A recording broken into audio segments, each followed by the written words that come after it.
शिवाय, हरि ओम नमः शिवाय, हरि ओम नमः शिवाय, हरि ओम नमः शिवाय, हरि ओम नमः शिवाय, हरि ओम नमः शिवाय, हरि ओम नमः शिवाय, हरि ओम नमः शिवाय, हरि ओम नमः शिवाय, हरि ओम नमः शिवाय, हरि ओम नमः शिवाय, हरि ओम, हरि ओम नमः शिवाय, हरि ओम नमः शिवाय, हरि ओम नमः शिवाय, हरि ओम नमः शिवाय, हरि ओम नमः शिवाय, हरि ओम नमः शिवाय, हरि ओम नमः शिवाय, हरि ओम नमः शिवाय, हरि ओम नमः शिवाय,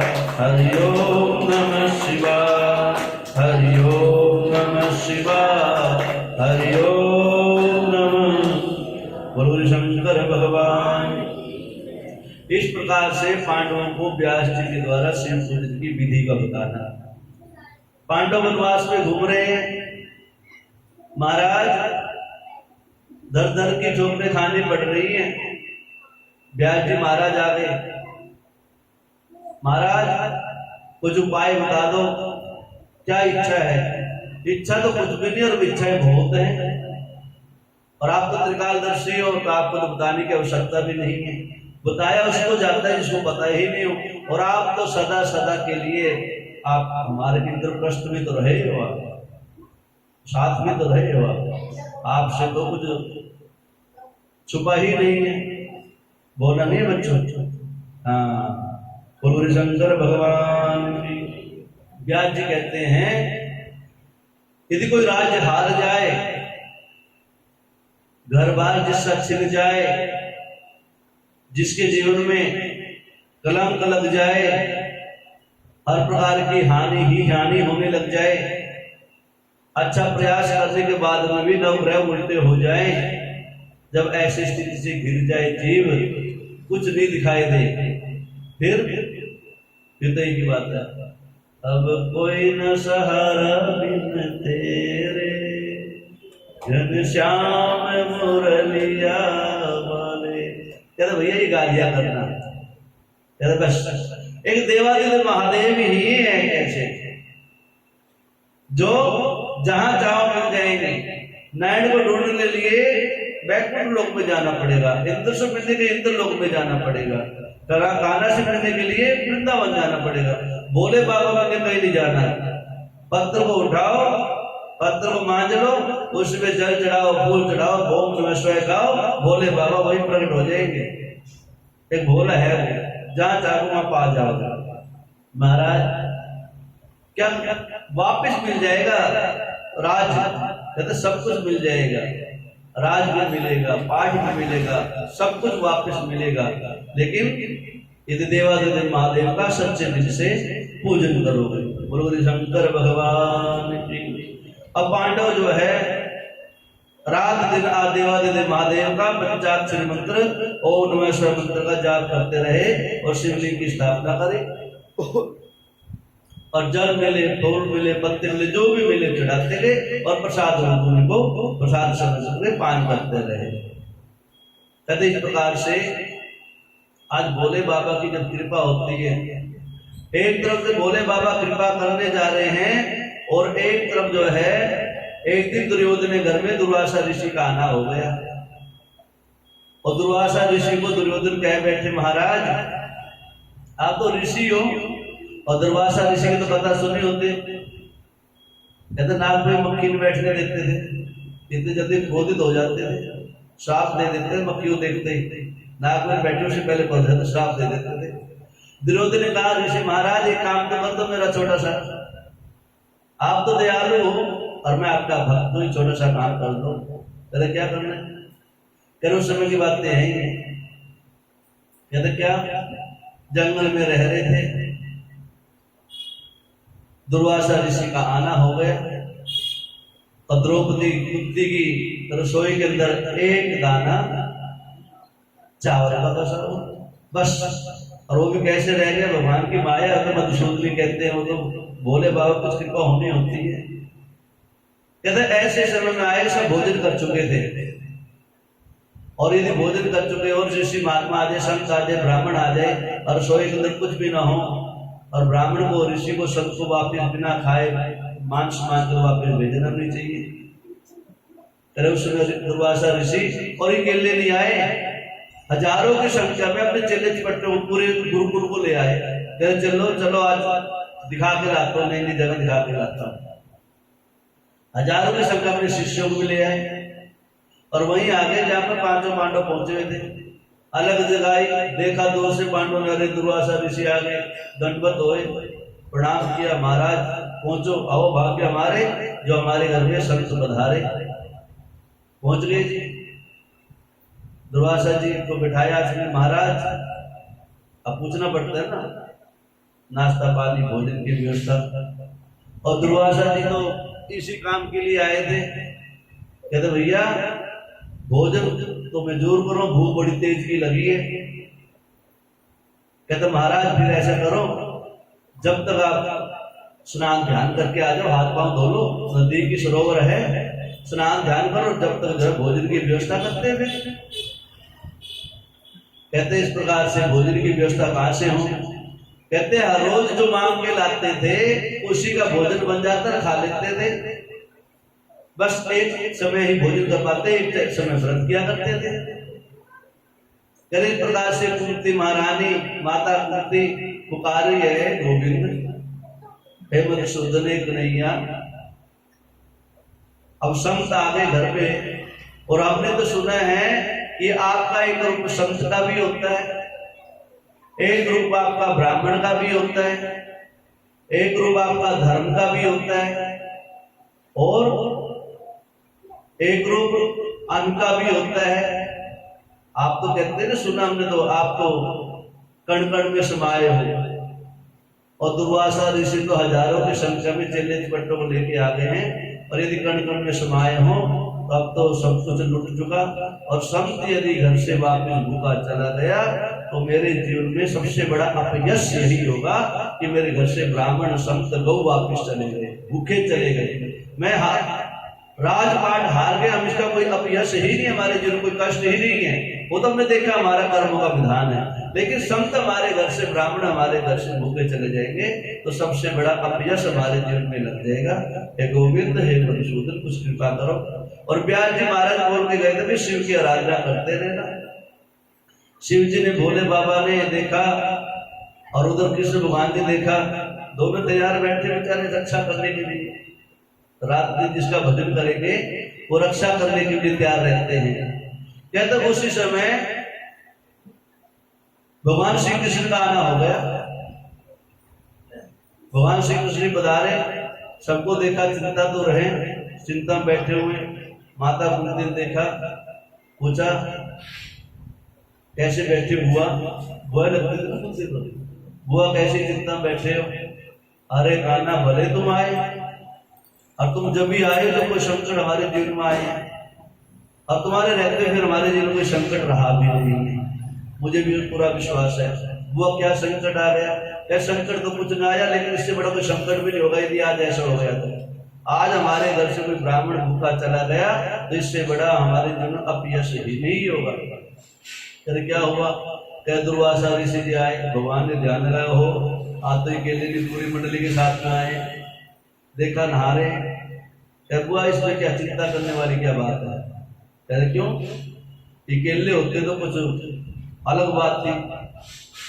अब तो हजारों की संख्या में शिष्य भी लाए, शिष्य मंडली भी आई है। आप चिंता मत करो, सारी व्यवस्था हो जाएगी, आप टेंशन मत लो। कहते क्यों? अन्नपूर्णा मैया का ध्यान करो, भोले बाबा का ध्यान करो और प्रार्थना करो।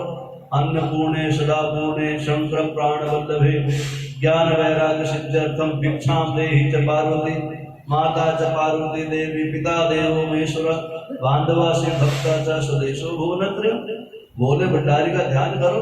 मेरे पास तो वंशरी, उसके पास भंडार है, और उनके पास तो माता अन्नपूर्णा भी साथ में रहती है, और अन्नपूर्णा मैया सदा सदा की कृपा करते हैं अपने भक्तों पर। आप टेंशन मत लो।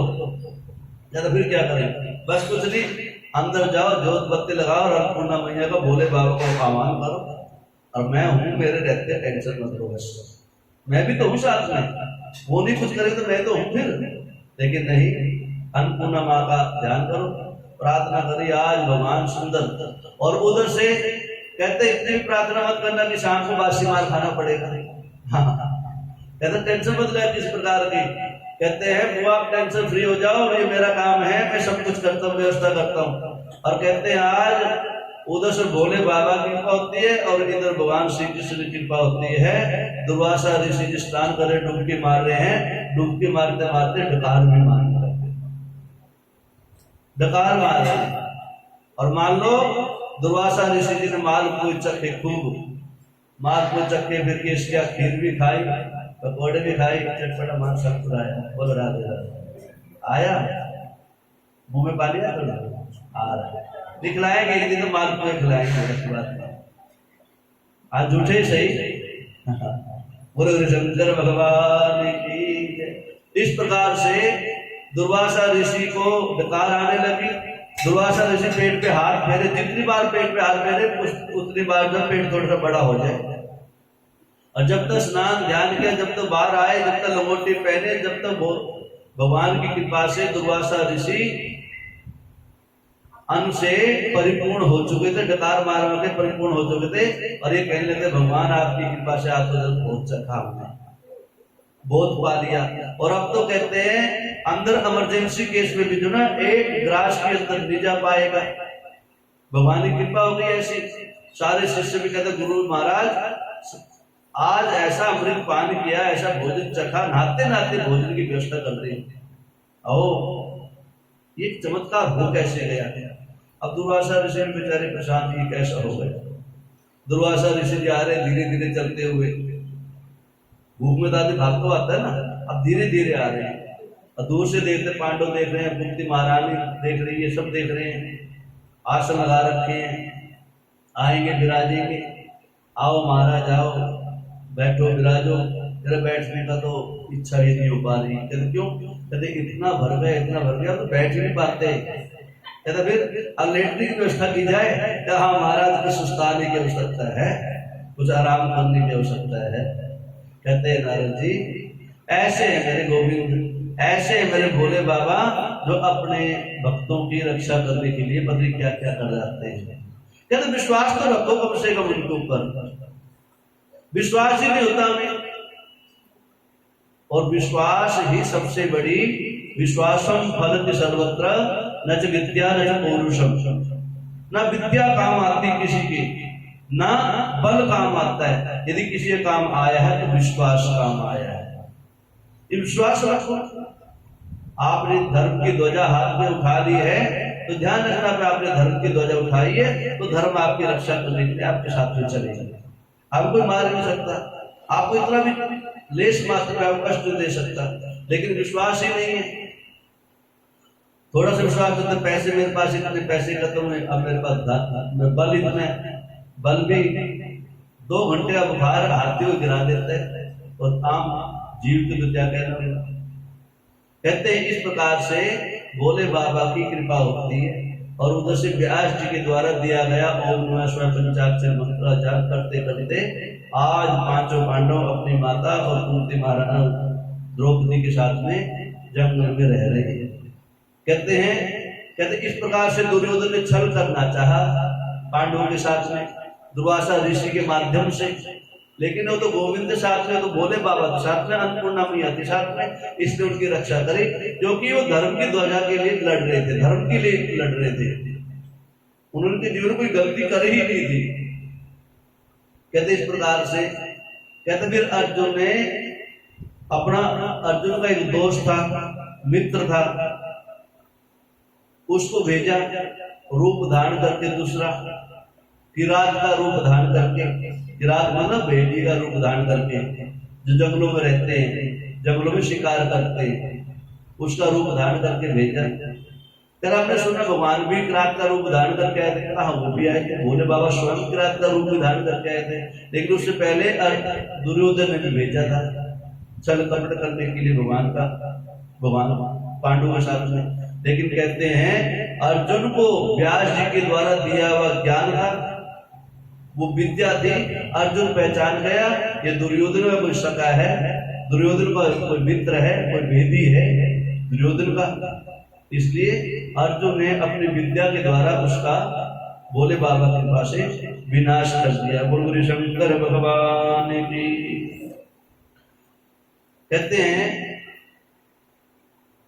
हे नारद जी, जब ये चर्चा चल रही, कथा चल रही है, क्या व्यास जी से एक बात और करी युधिष्ठिर ने। युधिष्ठिर अर्थात पांडव पूछ रहे महाराज व्यास जी महाराज से, ये सारे जीवन में जो कष्ट आ रहे हैं हमारे जीवन में लिखे, किसी और के भी जीवन में लिखे हैं क्या? सबसे बड़े सारे कष्ट जो है, सारे संसार के कष्ट हमारे को लिखे हैं क्या? कई लोग इतने परेशान हो जाते हैं ना, महाराज पति चारों तरफ से हमारे को घेर रखा भगवान ने। जब देखिए जब भी हमारे यहाँ कष्ट ही कष्ट है, दुख ही दुख है। व्यास जी कहते हैं ऐसा नहीं है। और उधर जब देवादिदेव महादेव स्वयं अर्जुन की परीक्षा लेने के लिए किरात का बहेलिये का रूप धारण करके आए, उस समय की चर्चा भी है। और व्यास जी कह रहे महाराज ऐसा नहीं है, तुम्हारे से ज्यादा दुख तो बहुत से लोगों को आए। फिर किस किस को आए? क्या मर्यादा पुरुषोत्तम श्री रामचंद्र जी को देख लो, अभी तुमने खोया ही क्या है? अभी तो तुमने तो राजपाट को खोया है। माँ तुम्हारे साथ में, पत्नी तुम्हारे साथ में, पांचों भाई तुम्हारे इकट्ठे, क्या खोया? घर ही तो खोया, घर द्वारा बन जाएगा। साहसी पुरुष हो, वीर पुरुष हो, घर द्वारा बन जाएगा। जीत लेना द्वारा से, इतना प्रयास कर ही रहे हो। कहते हैं उसके बाद में राजा हरिश्चंद्र को देख लो। कहते हैं राजा हरिश्चंद्र को देख लो आप। राजा हरिश्चंद्र ने सब कुछ खोया। चक्रवर्ती सम्राट थे राजा हरिश्चंद्र। अपनी पत्नी को भी जू में खेल दिया और पुत्र को रोहित को भी हार गए। और कहा शमशान भूमि में जो है केवल मुर्दों को उठाने का काम करने, मुर्दों को उठाना और मुर्दों को जलाने का काम करने लगे। कहते हैं इस प्रकार का उनके दुख देख लो। कहते हैं इस प्रकार तुम्हारा तो कुछ भी दुख नहीं है, तुम्हारे पास तो बहुत सा छोटा सा दुख है, केवल राजपाट ही छीना तुम्हारा, बाकी पति किस किस का कितना कितना क्या क्या छीन गए हैं। व्यास जी ने सारे ज्ञान प्राप्त करवाया। आज वो तसल्ली हो गई कि हमारे से बड़ा कोई दुखी है इस जीवन में, संसार में। भोले बाबा माता पार्वती को कह रही बातें जब ये अमर कथा सुना रहे थे उस समय में, और इधर नारद जी को ब्रह्मा जी इस कथा को सुना रहे हैं। नारद जी कहते महाराज इतने बड़े बड़े दुख। कहता हाँ हाँ, ये तो कुछ भी दुख नहीं है, पांडवों का कुछ दुख है ही नहीं है, राजा हरिश्चंद्र का, भगवान श्री रामचंद्र जी का। और कहते ऐसे तो अनेकों हुए जिनके जीवन में सब कुछ नष्ट हो गया, सब कुछ चला गया। कहते इस प्रकार से, कहते एक समय की बात है जब व्यास जी के द्वारा अर्जुन को आदेश हुआ, अर्जुन अब तो अकेला चल यहाँ से, अकेला चल यहाँ से, और अपने घर बार को भी छोड़, अपने भाइयों की माता की संगति को भी छोड़। तो महाराज कहा जाए शिव की आराधना करो, और तुम शिव के भक्त हो, और तुम सबसे श्रेष्ठ हो, सबसे युवा भी हो, बुद्धि भी तुम्हारे अंदर बहुत है, बल भी बहुत है, और तुम जो है कर्मनिष्ठ भी लगते हो। और ऐसा लगता है तुम देवादेव महादेव को बहुत जल्दी प्रसन्न कर लोगे। अब इस प्रकार से अर्जुन आज जो है तप करने के लिए अपने परिवार को छोड़ करके आज और दूर सघन जंगल में चले जाते हैं। और कहते हैं आज स्वयं देवादेव महादेव कहते हैं काफी समय तक जब तप में लीन रहा अर्जुन, तो भगवान स्वयं आशीर्वाद देने के लिए, वो अस्त्र देने के लिए, और कहता मांगना क्या है? कहते ये भी मांगना है कि जो हमारा राजपाट छीन गया है धोखे से, केवल मेरे को राजपाट की इच्छा है, राजपाट हमारा वापस आ जाए। वही अस्त्र और शस्त्र मांगना, उन अस्त्र और शस्त्र के द्वारा एक बार वो राजपाट मिलेगा, बगैर युद्ध करे तो द्वारा से राजपाट मिलने वाला नहीं है। अर्जुन आज घनघोर जंगल में बैठे हुए तप कर रहे हैं। देवादिदेव महादेव आज स्वयं किरात का रूप धारण के, बहेलिये का रूप धारण करके पहुंचते हैं और कहते हैं देवादिदेव महादेव चल रहे किरात का रूप धारण करके, बहेलिये का रूप धारण करके, हाथ में तरकस धनुष लेके चल रहे हैं और आगे आगे एक मृगी जा रही है, मृग हिरण, और उसके पीछे लगे हुए हैं। और जैसे जैसे मृग का पीछे करते करते देवादिदेव महादेव उसके ऊपर बाण चला रहे हैं और अर्जुन को भी आहट आ गई और अर्जुन को भी ऐसा लगा कोई किसी जीव को पीछे लगा हुआ है और शिकार करना चाहता है, तो इसलिए आज मैं भी अपनी विद्या का प्रयोग करता हूँ, मैं भी अपने धनुष को देखता हूँ, बाणों को देखता हूँ, जो शक्ति मेरे पास है क्या वो भी काम करती है कि नहीं करती है। अर्जुन ने अपना बाण उठाया, तीर चढ़ाया और एक तीर जो है उस हरिणी के ऊपर छोड़ दिया। कहते इस प्रकार से अर्जुन का तीर भी लगता है और उधर से उस बहेलिये का तीर भी लगता है, शंकर का नहीं, बोलेगा नहीं, बहेलिये का।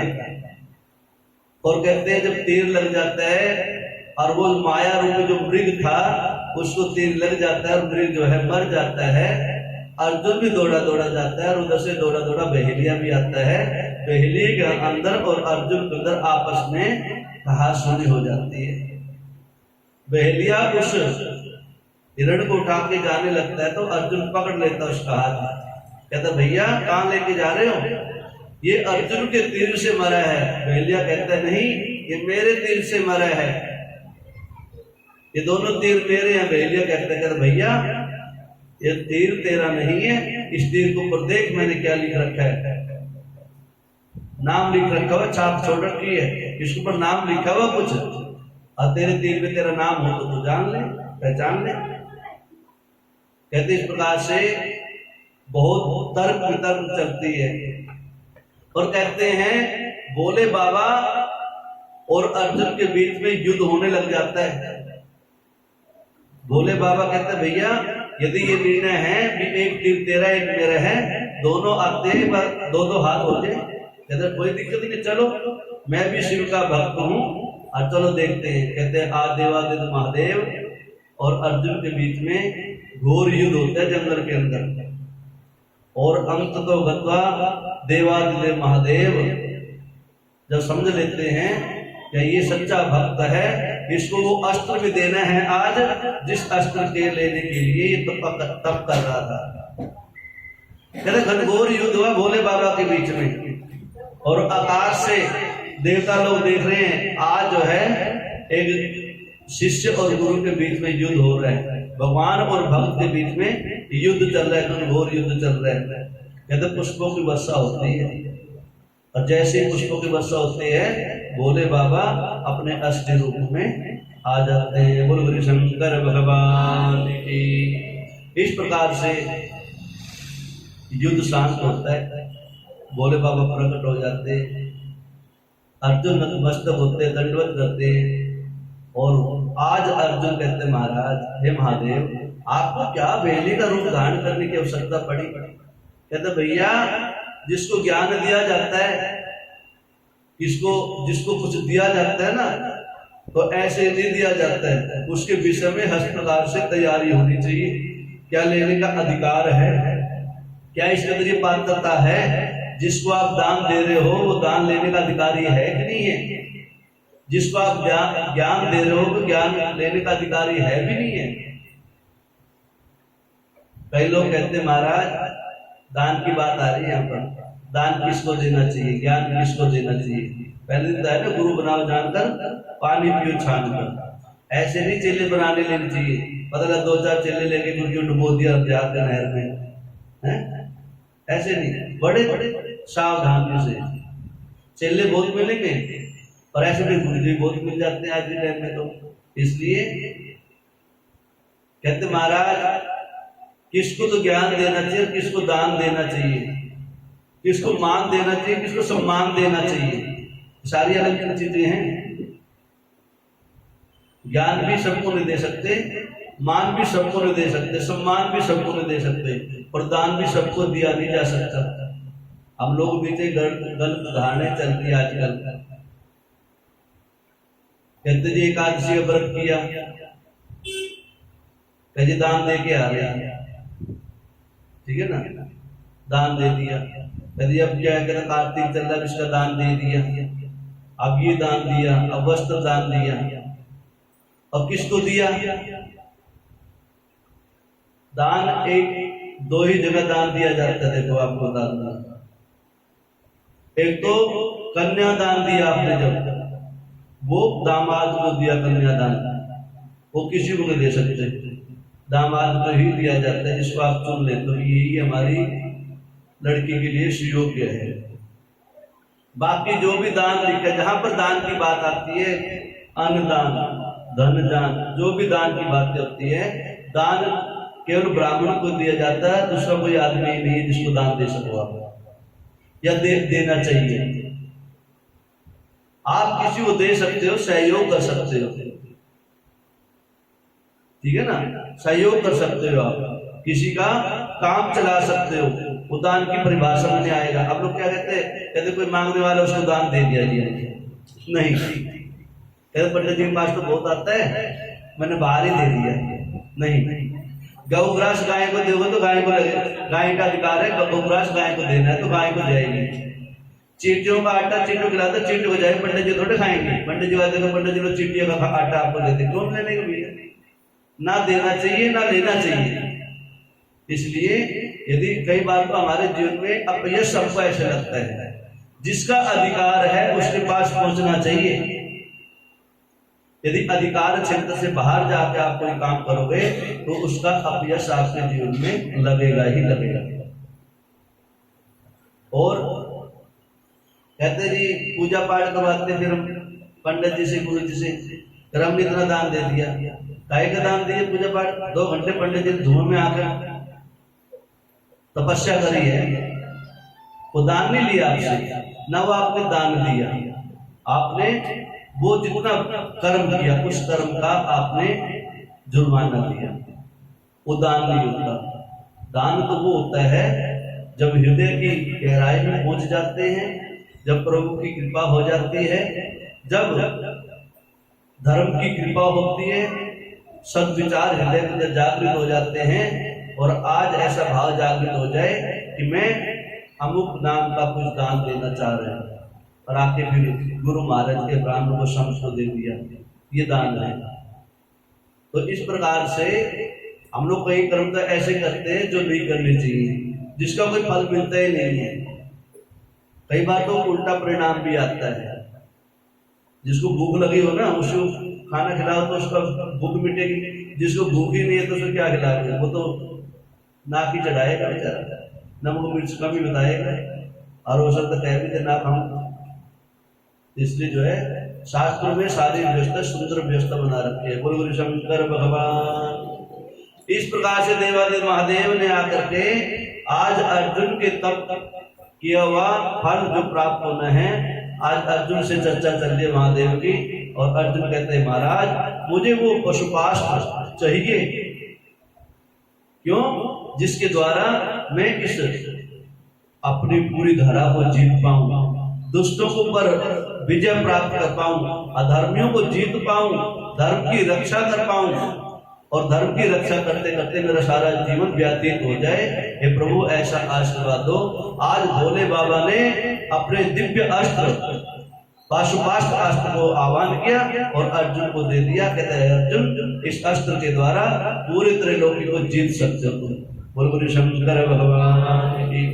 इस प्रकार से महादेव ने जो है किरात वेश के अंदर आकर के आज भोले बाबा की कृपा होती है। अर्जुन उस पाशुपाश को लेकर के आज अपनी माता के पास, अपने भाइयों के पास में पहुंचते हैं। बोल गुरु शंकर भगवान की। नारद जी ऐसे ऐसे दिव्य कथाएं हैं भोले बाबा की। कहते हैं जितने दिन भी अर्जुन ने तप किया, हर रोज जो है शिवलिंग का पूजन करते थे, सुबह में पूजन करते थे, मध्याह्न में पूजन करते थे और शायद भी शिवलिंग का ही पूजन किया करते। वे शिवलिंग के पूजन का ही परिणाम है कि भगवान की कृपा से आज अर्जुन अपने द्वारा से कोई संपदा खोया और आज वैभव द्वारा से प्राप्त कर पाया। ये महादेव की कृपा ही है। ये तो जो जीव भगवान का कितना अटल विश्वास करके पूजन करता है, भजन करता है, उसके जीवन के सारे अभाव क्षण भर में दूर हो जाते हैं। बोल गुरु शंकर भगवान की। नारद जी कहते महाराज हे पितामह, हमने सुना है भगवान जी के नाम के 12 ज्योतिर्लिंग हैं। कहता हाँ वो भी है। क्या महाराज जी की कथा नहीं तो चर्चा तो करी तो थोड़ी बहुत बता ही दो कहाँ पर है।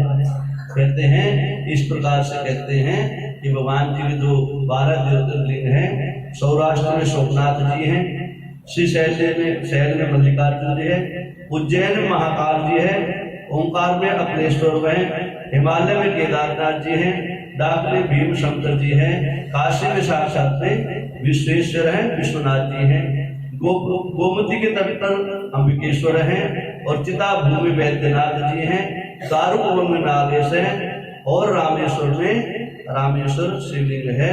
और कहते हैं इस प्रकार से शिवालय रामेश्वर में दशमेश नाम के इस प्रकार से 12 शिवलिंग इस भारत भूमि के अंदर विराजमान है। नारद जी के मन के अंदर संकल्प उत्पन्न हुई, महाराज जी वैद्यनाथ जो शिवलिंग है उसके विषय में मुझे बहुत चर्चा सुनी है। कहते नारद तेरी चर्चा सुनिए तो पूरी कथा। रावण ने वैद्यनाथ शिवलिंग की स्थापना करी थी, कैसे करी थी, कैसे कैसे भगवान की कृपा होती है, वो कल की कथा में आप सबको सुनाएंगे। बोल गुरु शंकर भगवान की। कहते नारद जी इस प्रकार से जो 12 ज्योतिर्लिंगों का नाम लेता है, इनका पूजन करते हैं और जो शिव का पूजन करते समय इनका गुणगान करता है, कहते हैं उसको समझ लेना चाहिए उस जीव ने साक्षात में 12 ज्योतिर्लिंगों का पूजन प्राप्त कर लिया। कहते उनका तो नाम ही बड़ा है, नाम ही लेना चाहिए, नाम लेने से ही जीव का कल्याण हो जाता है। कहते आइए कि आप द्वारा से इन 12 ज्योतिर्लिंगों का नाम उच्चारण करते हैं। बोल शंकर भगवान की। सभी बोलेंगे। अभी कल पर्चे आपको छपवा के दे देंगे। बोल शंकर भगवान की। सौराष्ट्रे सोमनाथं च श्रीशैले मल्लिकार्जुनम् उज्जैनं च महाकालम् ओंकारं ममलेश्वरम् परल्यां वैद्यनाथं च दाकिन्यां भीमशंकरम् सेतु वंदे तु रामेशं नागेशं दारुकावने वाराणस्यां तु विश्वेशं त्र्यंबकं गौतमी तटे हिमालये तु केदारं घुष्मेशं च शिवालये एतानि ज्योतिर्लिंगानि सायं प्रातः पठे नरः सप्तजन्मकृतं पापं स्मरणेन विनश्यति स्मरणेन विनश्यति। बोलो शंकर भगवान की। बोलो नीलकंठ बाबा की। बोलो काशी विश्वनाथ भगवान की। सदगुरुदेव भगवान की। व्यास जी महाराज की। शिशु महापुराण की। गौरी शंकर भगवान की। सत्य सनातन धर्म की।